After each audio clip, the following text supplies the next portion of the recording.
Thank you, Prime Minister. Darja Kalenjuková. I had Anti-Corruption Action Center from Ukraine. I passed the border a couple of days ago. I'm from Kiev. Most of my family, most of my team members are still in Ukraine, in Kiev, in Lviv. A woman from my team is now in Bila Tserkva, and she is there with 2 kids, and Russian military is over there, and she's so much afraid that she will be shot. Kharkiv, the city where I was studying, was bombarded today, fully, the downtown square. So you're talking about the stoicism of Ukrainian people, but Ukrainian women and Ukrainian children are in deep fear because of bombs and missiles which are going from the sky. And Ukrainian people are desperately asking for the West to protect our sky. We are asking for the no-fly zone. We are saying in response that it will trigger World War III. But what is the alternative, Mr. Prime Minister? To observe how our children are, instead of planes, are protecting NATO from the missiles and bombs? What's the alternative for the no-fly zone? We have planes here, we have air defense system in Poland, in Romania. NATO has this air defense. At least this air defense could shield the Western Ukraine, so that these children with women could come to the border. It's impossible now to cross the border. There are 30 kilometers of lines. Imagine crossing the border with a baby or with 2 children. I'm so glad that Samantha Power is coming here to the border from the Polish side. Let her come to the border from Ukrainian side and see that. Britain guaranteed our security under Budapest Memorandum. So you're coming to Poland. You're not coming to Kiev, Prime Minister. You're not coming to Lviv. Because you are afraid. Because NATO is not willing to defend. Because NATO is afraid of the World War III. But it is already started. And these are Ukrainian children who are there taking the hit. You're talking about more sanctions, Prime Minister. But Roman Abramovich is not sanctioned. He's in London. His children are not in the bombardments. His children are there in London. Putin's children are in Netherlands, in Germany, in mansions. Where are all these mansions seized? I don't see that. I see that my family members, that my team members are saying that we are crying. We don't have where to run. Well, this is what is happening, Prime Minister.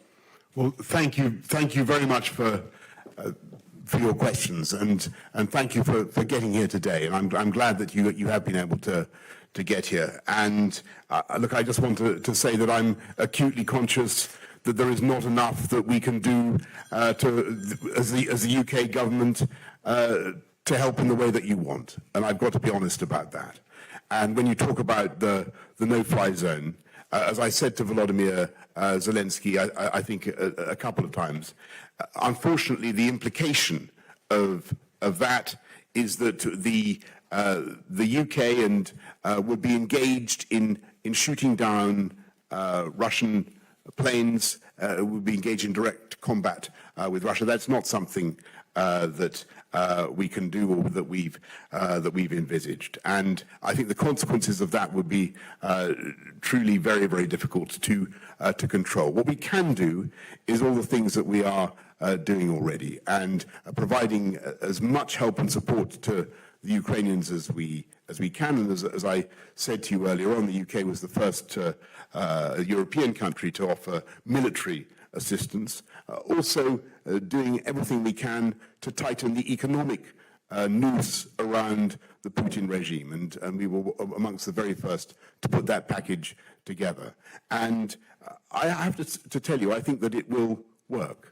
I think that Vladimir Putin's venture is doomed to fail. And I think that it will be extremely difficult for him to continue on the path that he is on.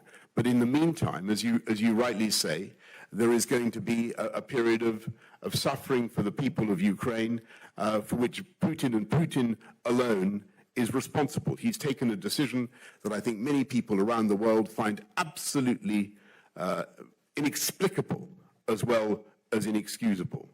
And it will take time, I'm afraid, for us to come through this period.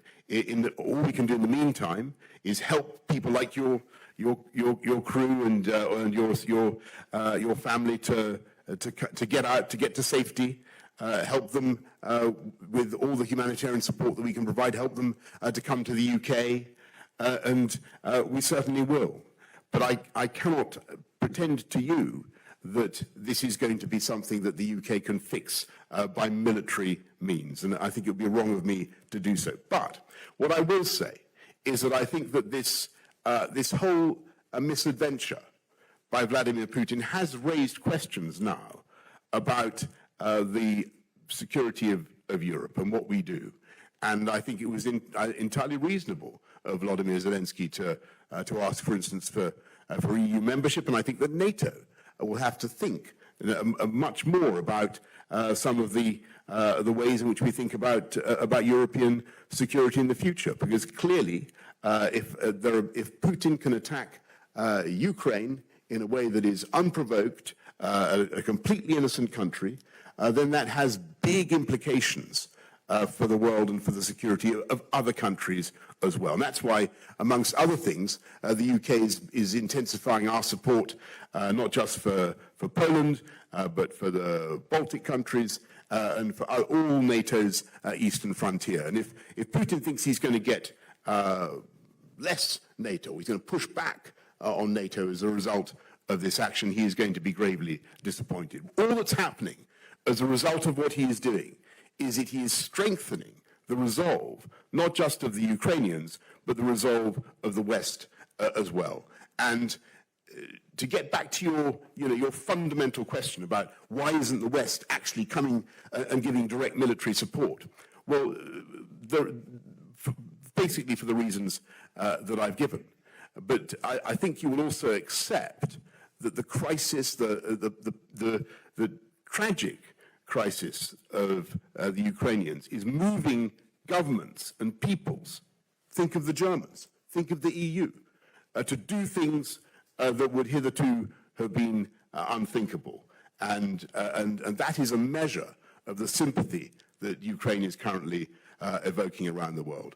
And I have no doubt that that sympathy is going to be so strong and going to grow that people will not rest, as I've said, until this injustice is reversed and Putin is seen, not just fails, but is seen to have failed in Ukraine. And I think the whole international community will work together to ensure that your family are able to live in a sovereign and independent Ukraine. And I'm sorry it's going to take time. I'm sorry it's going to be difficult, and I'm sorry for all the tragedy and suffering that you've experienced. But thank you very, very much for coming today and asking your question. I think everybody here has really appreciated it. Thank you.